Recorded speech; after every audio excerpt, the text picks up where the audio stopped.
In this tutorial, we're going to be looking at display modes in Rhino 6. We're going to be working from the Arctic, Pen, and Artistic modes that are given, and doing small alterations that could be useful for screen grabs within an architecture office or landscape office setting, or even studio without the need of rendering or any kind of post-production. It's important to note that before we begin this tutorial, we need to know a little bit of an overview of display modes. So we're going to just review that quickly. If we were good to go into Rhino options, we're going to see all of the display mode presettings as outlined in this red box on the right. The title of the display mode is shown here as wireframe, and then underneath each of these categories we're given 4 subcategories that control everything from the environment, the visibility of the grid, the sun, the shadows, and the geometries. If we expand out to the third level layer of the subcategories underneath objects, you can see that we're given different geometry control from everything from a point to a mesh. These 7 display modes that are shown on screen give us control over surface and meshes. This is a bit different than an additional 3 display modes that are also presets, which show as technical, artistic, and pen. Within these 3 settings, we have control over line rather than the surface and mesh geometry. This is important to say just because if you're copying one of the preset settings and you're working with a linear or 2D geometry such as a curve or a line, you might be better suited in copying one of the presets that are shown here, versus if you're working with more surface and mesh and 3D geometries, you might be best suited in copying one of these 7 that are presented here. We'll go through the workflow through those layers in a moment. But before we do that, an overview of the views that we're going to be controlling today.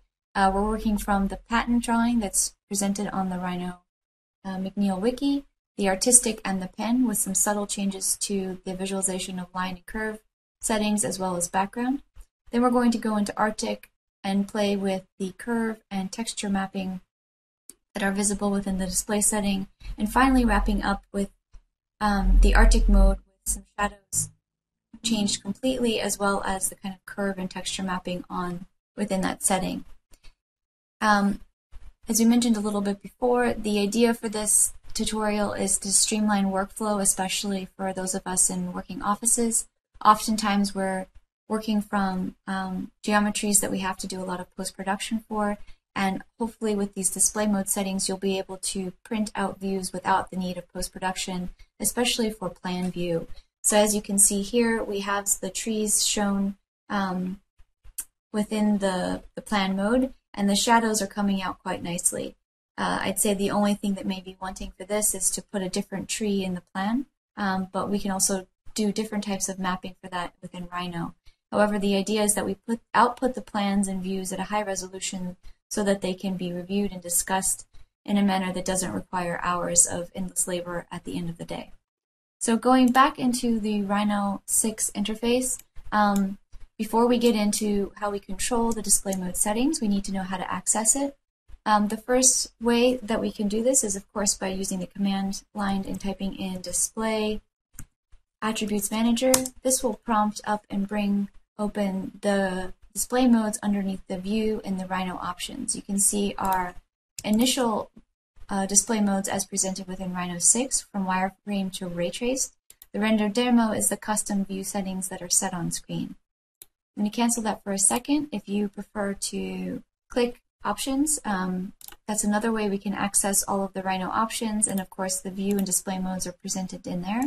And then another way is through working through a panel on your right hand side, and this seems like it might be the most ease in terms of quick editing back and forth.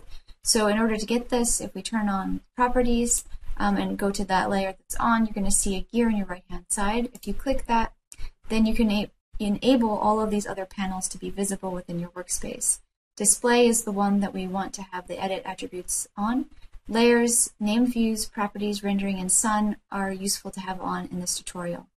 Once we've checked that on, we can then hover over to the display panel setting, and you can see all of the local controls that we can use to control the view quickly within our workspace. Turning shadows on and off doesn't remove the option for shadows, it just turns those off at the current moment. We head down to edit, and we'll be able to be prompted with all of the controls for the view that's visible within our workspace. This also includes being able to go back into display modes and cover and control these at a larger level. There's a fourth workaround in case you prefer to make a hotkey. If we go into our gear and head under aliases, we can also make a shortcut command for the Display Attractions Manager. I've set this one to be Q. If you prefer to make it a different setting, go to New, hit in the number or letter or shortcut that you want. Try to note that it shouldn't be any of these presettings that are here. So if I were to make it PO, it doesn't look like that's been taken yet. And then copy the command line as you see here, exclamation point _ display manager. So I'm just going to copy this, put this here, and then when you're done, you hit OK. I'm going to delete this because it'll be redundant with mine. Hit OK. But as you saw before, my quick command is Q. If I hit Q enter, it'll prompt open the display modes option for me with a shortcut key. So once that we have that completed, we're going to go in and begin to copy a preset setting that we have. So we're going to be working back from artistic to begin. So we go to artistic and copy. You're going to see copy of artistic is now one of the display modes given to us underneath the views. So if I hit OK, the first thing I want to do is make that the active display mode within our viewport. So you can see here, artistic in its natural form has a bit of a background, some gray line work at 2 levels of hierarchy, some lighter, thinner ones, and then a heavy silhouette, and some soft ambient shadows. So let's go in and edit those first. We need to go into our copy of artistic, and what I want to do is change that background to be a solid color so that when I print this out, it's not printing a ton of background images, or a ton of background image within the background. Underneath this, then I want to head to expand this out and head to the lines and curves, because as we can see here, this might be useful for more object-based representation, but in this environment, the people and the kind of geometries that I have, it's reading a little bit heavy. So if I go in here, underneath the lines, I'll see the control of what's happening. Underneath silhouette, you can see that's the outline of what's here, is bumped up to a 4. So if I drop that down to a 2, instantly you'll see the refinement on the screen and how that is now less. Although I do like the ratio of a heavier silhouette with a thinner edge, so if I drop that down to a 1, you can see the details get much more refined. I think this is much more suitable, especially for these mesh geometries that are closely packed together. So if I hit OK, I'm going to zoom in and just see what this looks like, give it a check. It doesn't look too bad. If you do prefer to have this second level turned off, if you head over into your display and you look at creases, you can uncheck that on and just get a very silhouette 3D geometry outline or silhouette there. I think this is looking fine for now. This was just a simple tweak in order to control the overall view and have something white and soft and very sketchy and diagrammatic. So let's head in and do our next display mode control. I'm going to take pin and do something very similar. So we select underneath view displays, make a copy of pin. I'm going to change the name of this one to be pin white. You can change the name of any of these in this first command line here under display mode options names. Then I'm going to hit OK. I'm going to make that the relevant or the current view.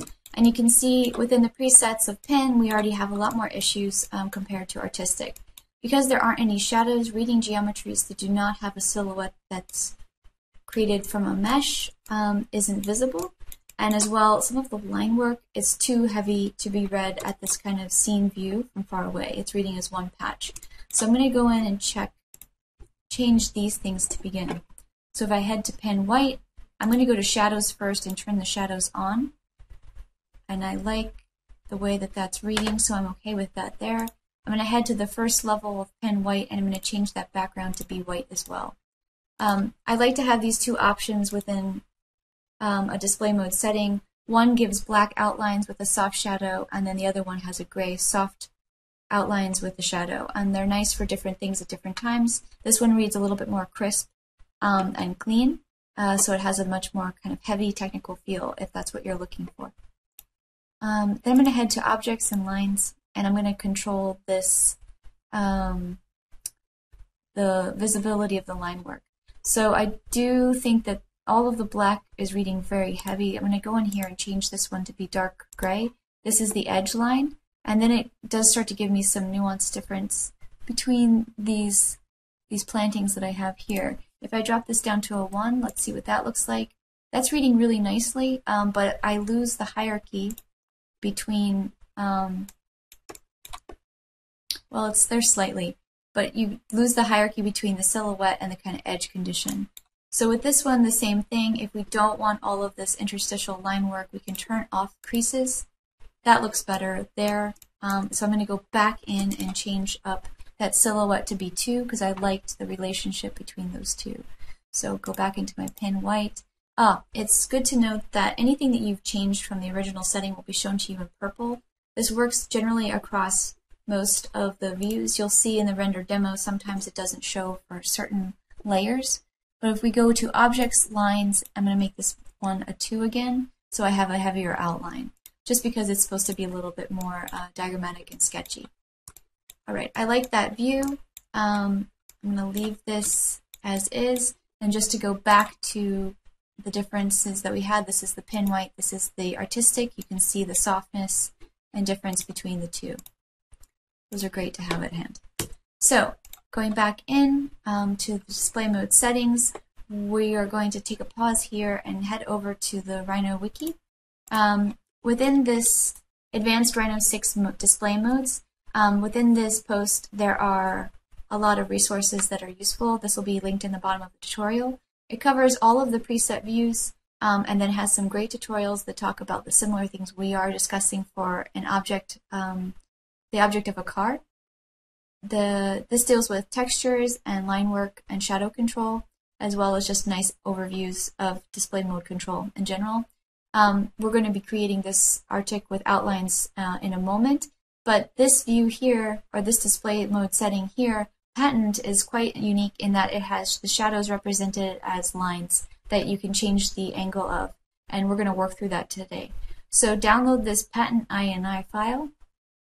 Once you've downloaded that file, unzip it in its location, and we're going to import it into our display modes. So back into Rhino, we're going to go down underneath the display mode category, go to import, and within here you're going to see all of the display modes that you have imported or exported to date. If you haven't done anything and you just have patent, you will just see one file most likely. So I'm going to open that file. You're going to see it come in, and it's going to put us right to that category right away. I'm going to hit OK, and then I'm going to make that the working display mode so that we can control it in real time. As you can see, it has a bit of a parchment paper feeling in the background, but it has this really nice linear shadow represented with line work. We have similar conditions to pin and artistic. Some of our close meshes aren't reading too cleanly, and the creases may be useful or not, depending on what we're working for. So heading into there, display modes, we're going to go then into the patent, and I'm going to go in and change that background file as we did before to white. Great. And then I'm going to go down to the shading effects under shading settings, minimize this, and control this rotation in degrees. You'll see from the post online that the author of this setting suggests to try 0, 23, 45, and 90. This gives different kind of representation of that line work, and let's see what works well for our view. Right now the lines are running at 0 degrees, so they're horizontal. If we change it to 23, you can see that it starts to track in a different way, and it has a little bit of a banding that starts to appear as a secondary product. I'm going to check out 45. This starts to have a much more sketchy feel, and the shadows are running off the geometry. This might be useful in the case that you're trying to evoke the feeling of, you know, a sketched view with a little bit of geometry. If I then head to 90, you see that the lines run completely vertically, so it's the opposite of what we started with. I think I'm going to go back to 0 because I liked the way that that looked. If you want to build the lines up fatter or separate them more, you can change this here. I'm going to do something extreme, change it to 10, and then make this 10 so you can see what that starts to look like. You can also make it a little bit more delicate. I think if we take this down to 2, it starts to get really dense and looks really refined and has a softer feeling to it. I'm going to leave it at the presets that they came in as for now, and then we're going to go over to the objects and the lines. So within here, I'm going to see if I can control the same thing I did before. So the edge line color, if I make that a dark gray, yeah, that drops it down slightly. I like the proportion between these edge lines and the silhouette. The hidden line I'm not too worried about, and the intersection line, I'm going to change this one to be one color because I know I have some intersections in here. I'm going to hit OK for now, and then go in and see if I turn those creases off, if it makes the view look a little bit cleaner. And it does. So this is a nice setting to have because it's a cool technique, especially if you're doing, like, let's say a zoomed up detailed view. Having the shadows like this is sometimes fun. But between the three of these, the patent, artistic, and pen, having just some white settings that keep everything at the same hierarchy is useful if you're trying to test iterations in design without giving importance to texture, curvature, or line work. So from here on, we're going to go into Arctic and work back from what we're given within that setting into the more complex render mode. So for Arctic, what we're going to do is copy that view. We have a copy of Arctic, and let's call this one Arctic Outlines. This one is going to be most similar to the one that's presented on the wiki. However, I wasn't able to get this Arctic outline file to work, so we're going to do an approximation in making these curves as close to this view as we can. You can see in the Arctic mode, where it's just basically, put it in here, it's just basic ambient occlusion, so you have all the geometries reading at the same level with a very soft shadow across the view. I'm going to go and edit these settings. And to begin with this, the thing I like to do most, especially when we're working with the renders, is instead of having just a solid white background, I change it to a gradient of 2 colors. This is just to give the sense of a bit of sky. You can set this as you like, as much blue or as light blue as you want, and then hit OK. Oh, I need to make this the current setting, so I'm going to go down to Copy Arctic Outlines, and you can see here now I have the feeling of a sky where it's going from white to a blue. With that, I'm going to go back into the Arctic Outlines, and we're going to add some line work to the edges of our geometry. So if we head into here, Objects, I'm going to expand this out for the curves. Curve settings, I don't have any of those in my viewport, but I'm going to make this black and at 1. For surfaces, I'm going to do the same. I'm going to say, use a single color for all edges, use separate for naked edges, and make sure that this is turned to black. You can see here then they're using the color of the layer. So I want to change this to single color and make that one black. Then I'm going to go down here, the surface ISO curves, I want also to be a single color and change that to black. That looks good right now. I'm going to then head to meshes and do a similar thing and make sure that these are all reading that they should be black, although I'm not going to give these thickness. You can turn some of these on or off. I'm going to hit OK and just show you part of this view so that you're aware. This is a 2D mesh, this is a 3D mesh, and these are 3D meshes, and this is all NURBS geometry. So you're seeing the edge conditions different between the surface and the meshes for the time being. If we go in and I control that, let's just do a little workflow there. So for the surfaces, we have them reading as black and at 1. For the meshes, let's change this. So the wireframe mesh edge settings, if I make this at a 1, we're going to see then the outline of the meshes given to us, and that starts to get a little bit noisy within here. Hopefully we can control that with creases if that's given to us, and if it's not, we can hopefully control that in another way. So I'm going to then change this to be 1 for naked edges and then non-monofolds to 1. I'm going to go back and change this one to be 0 and see if that gets more of a soft setting.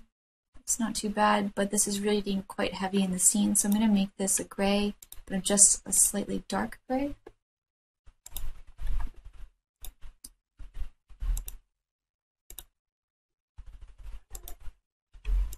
And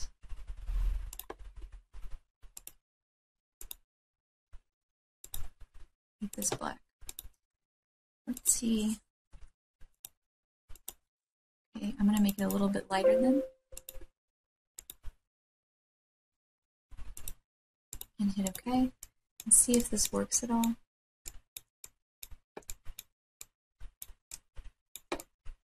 So I think that this is reading a bit too heavy for this view. I'm going to go in and then change the settings that I just did for some of these meshes. So if I go into Objects, Meshes, if I make this 0, make this 0,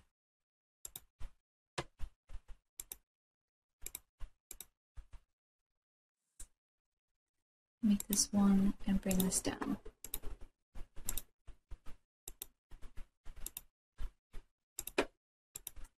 Make this 0. Yes. Alright, so I like the way that this is reading now. I have some of the edge conditions of the tree geometry and the bush geometry shown. Some of it is not shown, but that's fine. It still gives the feeling of some type of vegetation that's densely packed. The people are cleaner now, which is more what the view intent I have is that they should be more abstract and really just showing the design of this kind of planters with some vegetation inside with some seating. So for this, I'm going to be done with this view for now. We're going to go in and then do a copy of this view that we just made. So for Arctic Outlines, select that. I'm going to make a copy. And for this one, I'm going to call it Arctic Outlines Texture and hit OK. Let's make this the current working view and then go in and edit this. So this one's a very simple change as well. We're going to go into this Arctic Outlines view, and at that first level underneath shading materials, shade settings, color and material usage, we're going to go here and say rendering material and allow the rendering material to be present on our geometries. This looks pretty good. It's following the same curve settings we had with the Arctic Outlines, but the scene looks a little muddy. So in order to control this, we can go here down to the lighting scheme. And underneath lighting scheme, you can see that we're using the ambient occlusion as the lighting method. If we take this and make this slightly lighter, we get a brighter scene.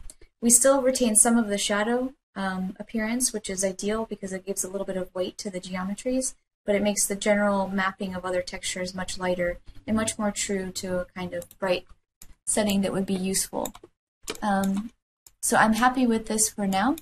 I'm going to then do the third view that's going to go into the shadow settings working off of this view. So select Arctic Outline Textures. Oh, sorry. Go to Display Modes, Arctic Outline Textures, do a copy of this, and then we're going to rename this one, make this Render Demo. I'm going to call mine 2 because I don't want to override my first setting. You can call it whatever you'd like there and hit OK. And with this, we're going to make this the current view.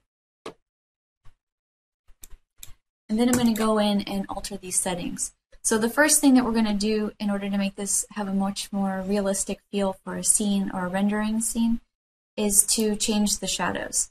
So underneath the first level here, if you minimize all of these settings, you'll see underneath the light objects, or no, the lighting scheme, we have that ambient occlusion on. I want this one to be different, so I'm going to use the scene lighting that we have controlled within our environment, and you can see some of the shadows shown. We're going to go in and tweak the way that these look in a second, but for right now, that looks pretty good. I'm going to make this also black. This will bring back some of that contrast. Great. Some of that contrast within our view. And then we're going to go in and expand and goes directly to the shadows. So here, I'm going to just minimize this for a second. If we zoom into the shadow, you're going to see the attributes of this as we change it real time. A lot of the details of these display modes have been what I've developed over time in testing models that have come from SketchUp or Revit or Rhino whatever have you, and developing a mode that makes it look as realistic as possible. But for me, when I put the shadows all the way up, I like the sharper shadow. It gives much more of a weighted feel to the view that I think. And then underneath of this, the soft edge quality. So if we bring this all the way to the right, you see that it blurs it, but I'm going to keep it at the second one to the left, a much sharper, but still a little bit abstracted view. You can't really clearly see the geometries. For no blurring, bring that up to the second one. This does a similar thing from the soft edge. It blurs that kind of edge, but it keeps it closer to that original view. If you want to have a very blurred shadow, just drag both of these all the way to the right. It gives a very soft feel. But I like to have it a little bit more crisp, more realistic. For the self-shadowing artifacts, also keep this on the dirty side.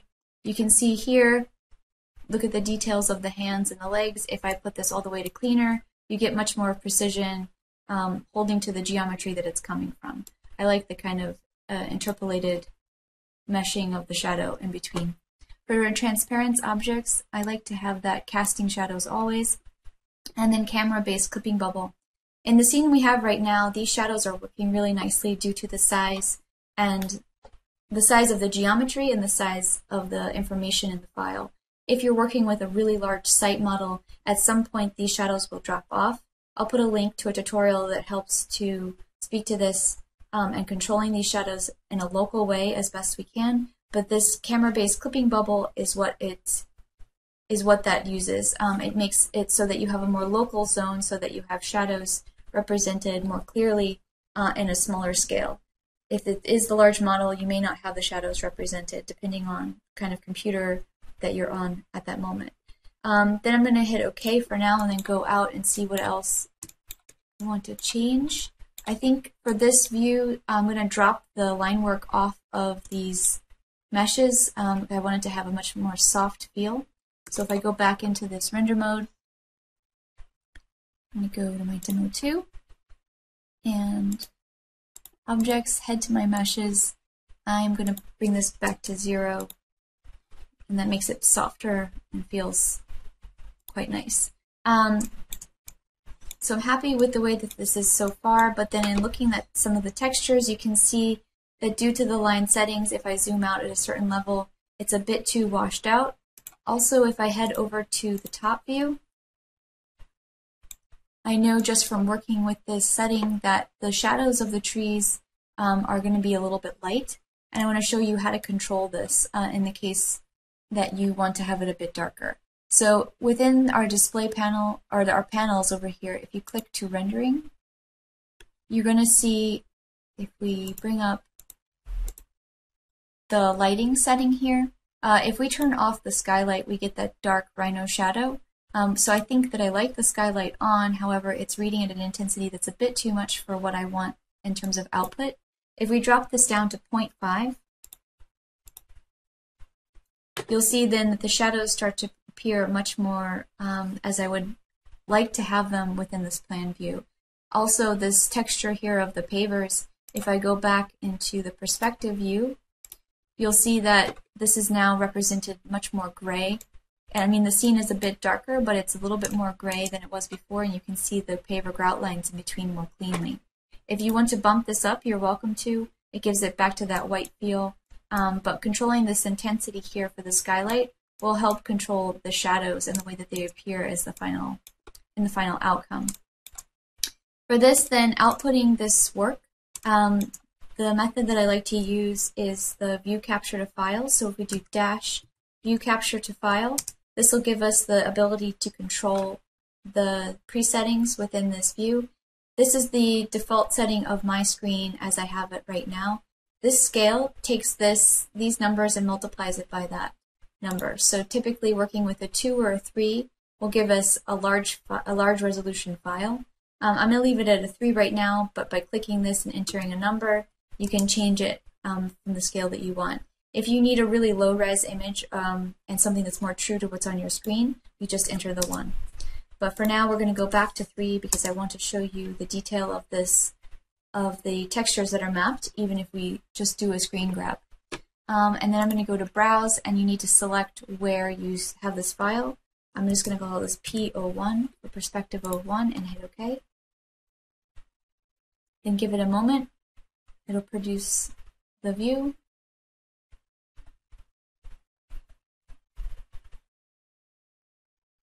And then we can go into that file where it's set, and we can find PO1, and you can see here that we have our nice screen grab file. If I zoom in, you can see that this even gets really detailed and is nice and clean. So for 8.5 or 11 by 17, I think scale 3 might be a little bit too high resolution. We can make it at scale 2. That would look nice. Similarly for the plan, if we go into top view, and of course with this, we can always use the name view so that the view that we have is saved. If we go over here, you can see the ones that I've done before, a plan and a screenshot 01. You have your view. I'm going to call this save as, and I'll call this plan 2. So in this way, anything that we go to, if we are like looking around in another space, double click that, it'll bring us back to that view. And I like the way that these shadows are shown, so I'm going to just go /view capture to file, scale 3, keep it there, and go to browse, do this, and I'm going to call this plan 2.